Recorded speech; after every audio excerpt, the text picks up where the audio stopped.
What up, what it do, guys? Welcome back to Spaz to Riches. We are here today and we're going to be watching Tony Stewart, the Beast of Smoke. Angry and funny. If you're new to the channel, go ahead and subscribe. Please smash that like button and let's jump right on into the video. Talk about the restart. Steve Burns caught up with Stewart after Tony went over to question and do more than that. Actually got a swing in there. Let's see what Steve Burns came up with. Well, Tony, what angered you at the end of the race? What did you take issue with? What the hell do you think I was mad about? Dumb little runs us clear down to the infield. He wants to about everybody else, and he's the one that drives like a little. I'm gonna bust his ass. Thanks, Tony. Thank you. I'm gonna bust his ass. Thanks, Tony. Thank you. Joey spun the tires on the restart, and everybody had trouble with that. So but it's not my fault that he spun the tires. And for a guy that's been complaining about how everybody else is driving here, and then him to do that, it's a double standard. He makes the choice. He makes the decision to run us down there. And when you run a driver down there, then you take responsibility of what happens after that. So he's a tough guy on pit road as soon as one of his crew guys gets in the middle of it. Until then, he's a scared little kid, and then he wants to sit there and throw a water bottle at me. So he's going to learn a lesson, and he can run his mouth on Twitter and stuff all he wants tonight.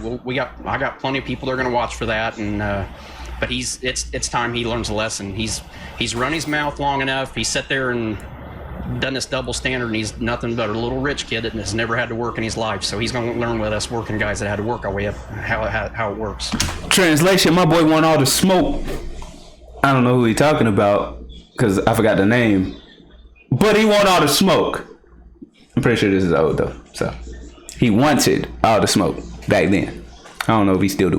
Before all that, man, you came storming up through there at the end of this race. It was just pandemonium at the end. Take us through the on-track action there. I mean, we came in that one stop and got two tires and got an awesome restart on the outside that got us to third to begin with. So, I was proud of our restart. I was really proud of our team.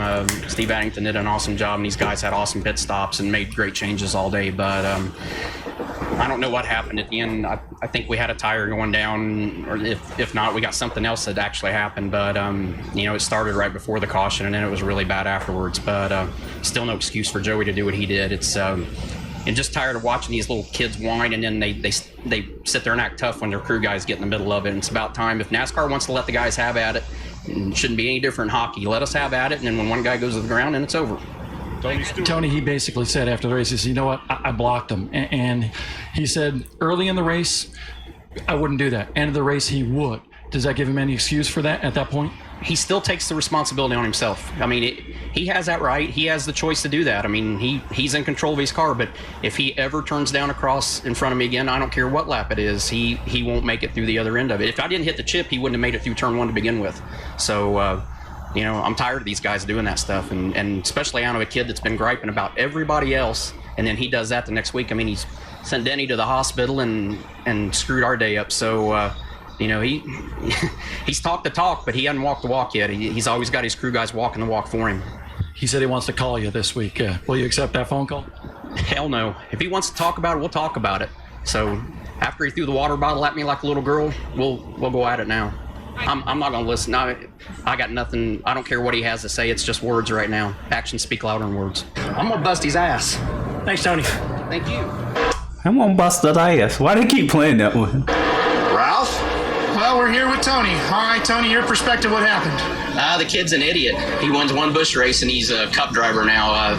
He's done stupid. Oh yeah, this is the one where bro calls him like an idiot like 15 times. Stuff all year. He took us out at Talladega twice and a half a lap, and kept us from finishing the race. And we're just following him in practice. I mean, I'm on sticker tires, and I'm just gonna follow him into one. He was going in on the high side, so it wasn't like he was erratic on where he was going, but he never points down to the inside and just all of a sudden checks up and just destroys the right front of our cars. So I'm just really curious what that idiot's thinking down there. I mean, I don't think he even knows what he's thinking. He doesn't do very many smart things out there. You're at Casey at Vegas, and he just is proceeding to be in everybody's way every week. So just kind of curious on why he thought he had to destroy the right front of our car today in practice and happy hour.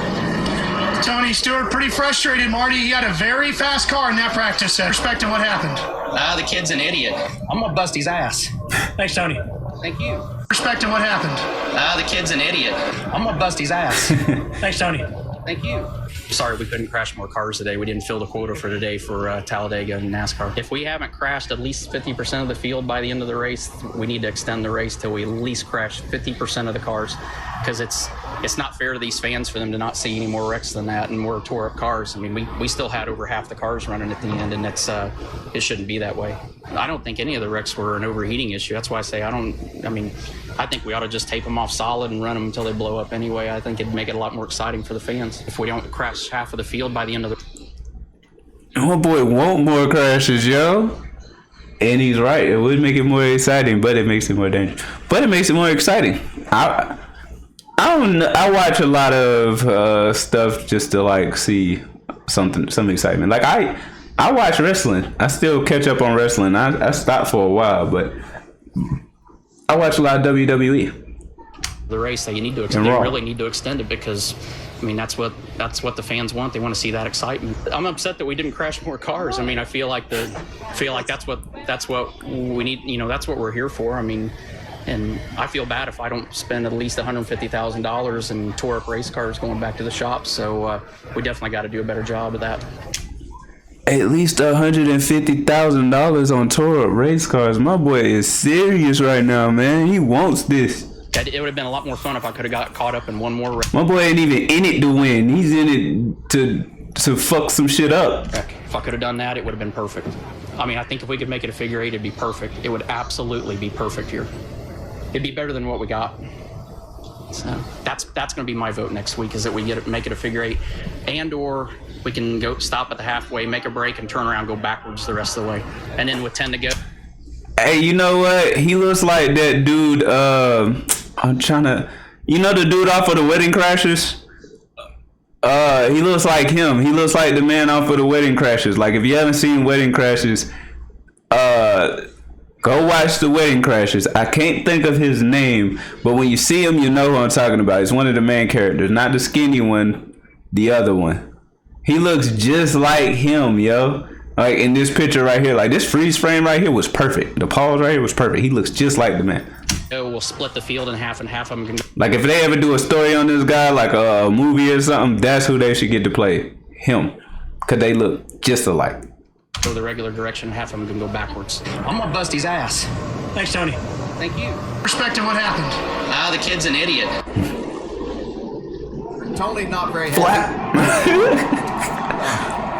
familiar. Well, we know what Tony thinks. That's a nice helmet. Walk up. That's a perfect straw. That's a nice throw.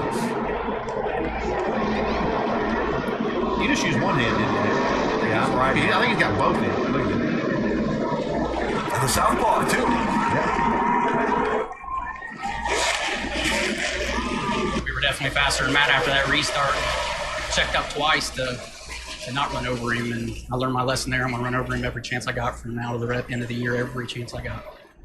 You'll get that helmet back. Your aim was precise. I don't give a crap. Respect to what happened. The kid's an idiot. I'm gonna bust his ass. Thanks, Tony. Thank you. TW, well, speaking of Addington, can he help you here? Because you got to win here, but man, you struggled here for the last several races. All right, now I got hit in the other side, so that's why my volume's changing. You got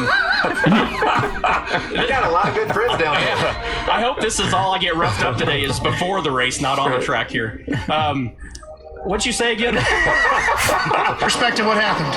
The kid's an idiot. I'm gonna bust his ass. Thanks, Tony. Thank you. We've been friends for a long time, and I've driven for you for a long. Well, actually, I've driven for your wife for a long time. But you know, a lot of times in the motorhome lot, we're parked next to each other, and wake up one morning and get on my uniform and get ready for practice, and realize that I've come outside and it's 2 hours fast on my clock. And so I think Kevin has come in the night before and got in my clock, set it 2 hours fast. So the bus driver says that they're awake and inside, and Kevin's getting ready. So I run inside real quick, thinking that I was actually looking more forward to jumping in bed with Delana than I was seeing Kevin. Yet did I realize how bad of an idea it really was when I got there, because Kevin's in the shower, and instead of worrying about me jumping in bed with his wife, he's worried about taking his finger and covering himself up.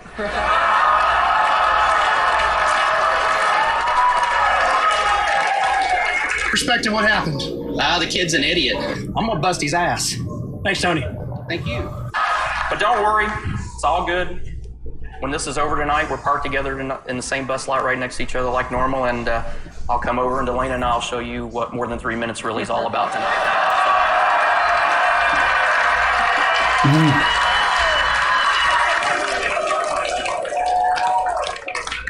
Perspective, what happened? The kid's an idiot. I'm gonna bust his ass. Thanks, Tony. Thank you. Third straight race, there's been no wreck. I mean, does that amaze you? Have you ever seen anything like that? David, only you'd think about stuff like that. I don't know about what you think of during the race, but I try to figure out how to win the race and make my car go fast. I don't sit there and think of that petty crap that you think of. Press box. Glad to see you're back. This guy over here looks like he's chewing on his thumbnails or something. What are you doing, bro? Form. Dale. Perspective, what happened? The kid's an idiot. I'm gonna bust his ass. Thanks, Tony. Thank you. What's the situation like for you right now? We have finished 18th or better. Same thing as you've known all week. Talk about the pressure. Do you feel any pressure? Does this feel like a normal week? The pressure is all the media standing here. I mean, we're doing the same thing we always do every week. It's you guys asking us the same questions for 8 straight weeks in a row is annoying as hell.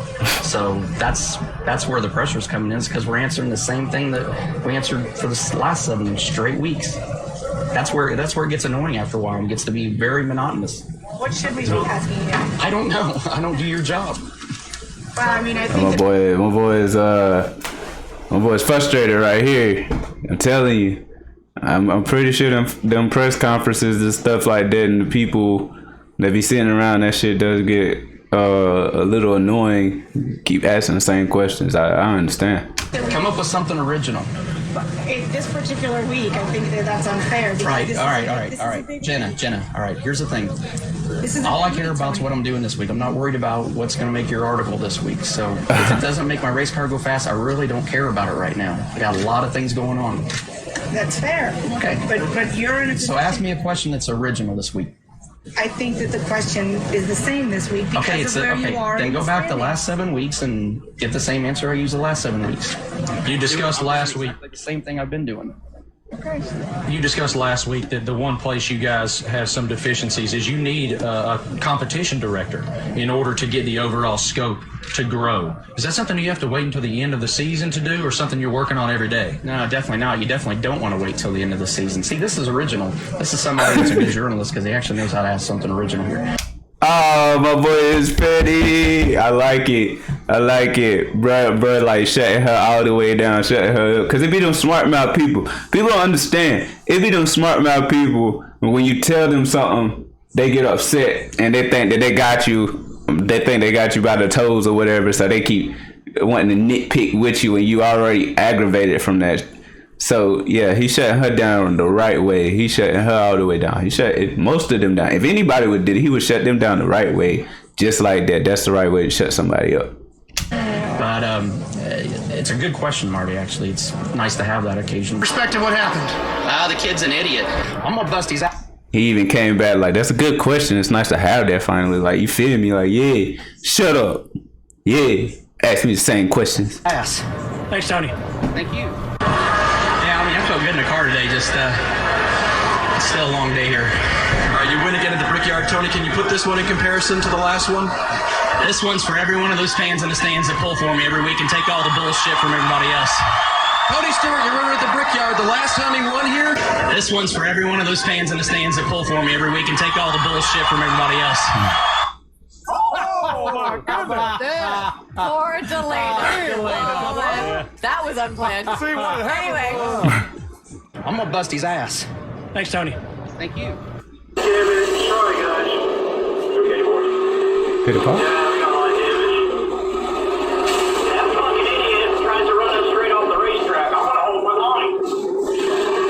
Oh no, this is the dude that called him an idiot like 15 times. Not the other meeting. I mean, interview. That was Okay, I had him confused. I got it now. I don't know what's going on with this though. I don't know if it's frozen or what. Nah, it's not frozen. It's still moving. I don't know what's going on with this. I think they just got a still picture right now. Sorry guys, I don't know what I could have done different. That piece of shit. Perspective, what happened? The kid's an idiot. I'm gonna bust his ass. Thanks, Tony. Thank you. Tony's got a problem. Clear, no caution.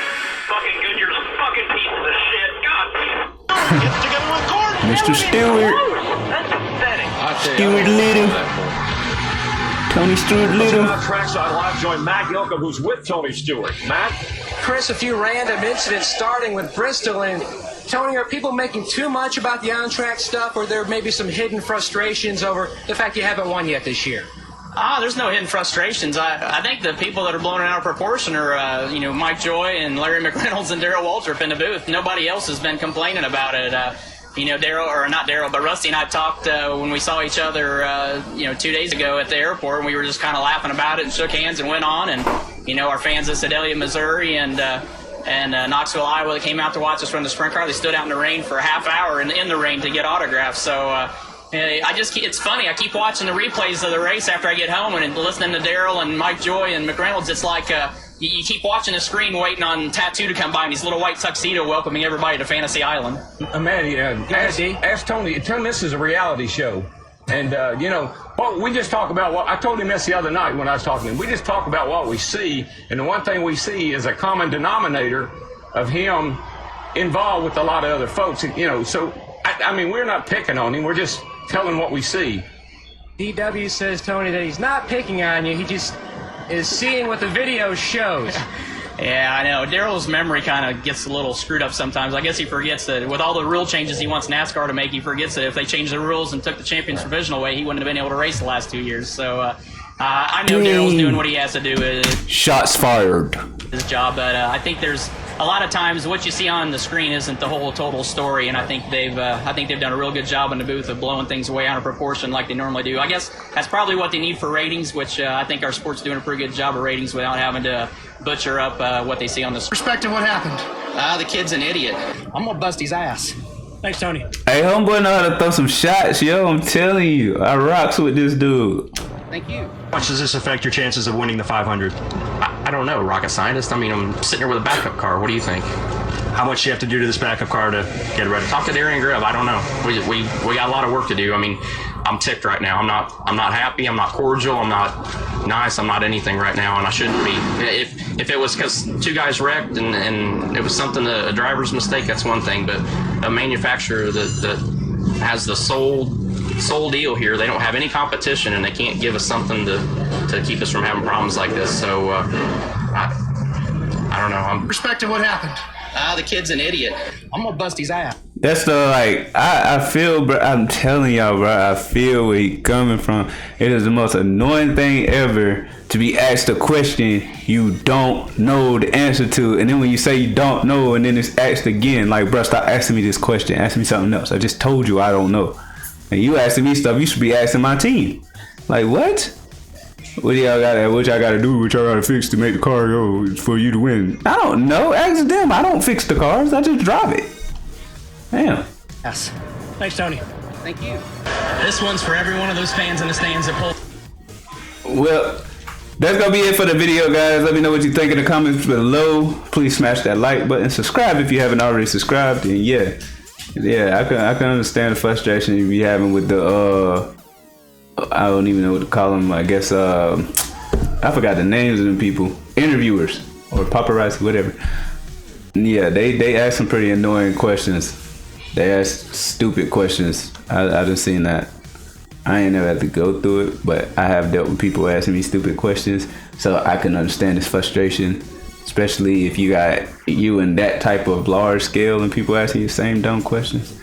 But anyway, until next time. You like how I talk, You like how I walk, You like a soldier, nigga, a boss. You know what I'm on, How you cap, bitch, you weak. Bitch, you lame on that lame hoe shit. For your 7 killed, I take the gun off your hip. Dish you that shit like a field. Don't do young hoes.